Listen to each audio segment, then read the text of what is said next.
Only on WLWT, a Middletown man's dream ripped away by cancer until a custom-made prosthetic gave him a second chance. Now, Rick Keaton is a guitar player for the local band Drive, and it's his drive that continues to inspire his bandmates and the people who come to watch him strum his guitar.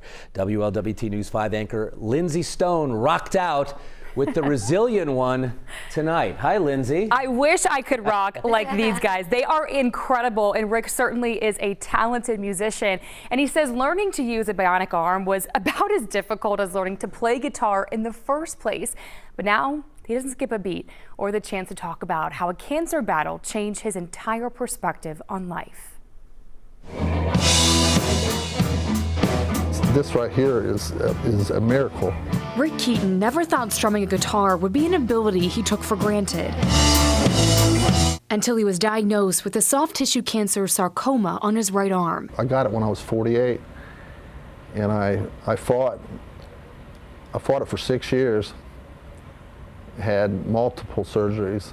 The 30-year guitarist feared losing his arm. It was really scary. They were like, this cancer is just getting out of control. You really don't have any choice but an amputation.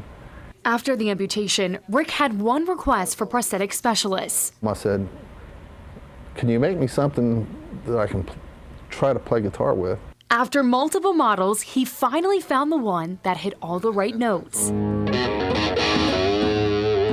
It's like I never lost anything. I'm just a bass player, and I'm in awe to stand up on the stage and watch him play, and the struggles he went through to not only to deal with the losing the arm, is completely learn how to play the guitar again. Jim Klontz is one of his Drive bandmates.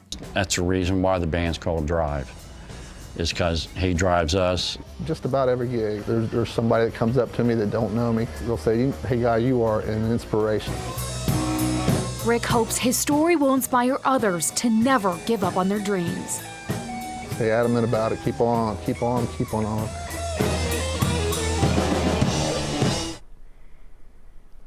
Well, Rick isn't the first musician to use technology like this. One of the most notable is Def Leppard drummer Rick Allen, who lost his arm in a car accident back in the 80s. And Rick actually remembers reading about Allen's story and feeling so inspired. And now, years later, Rick is the one now inspiring people with his own story. Lindsay Stone, WLWT News 5. Lindsay, thank you. Great story and a great band. We've heard them in another little tidbit to that story because we've met him, and he told me that the person who made the prosthetic ended up giving it to him. They went through, of course, it took a lot of adjustments and all of that, and said, I don't want you to pay for this. We want to do this for you. You think you have hurdles in life, then you remember Rick, and then everything's possible, that's for sure.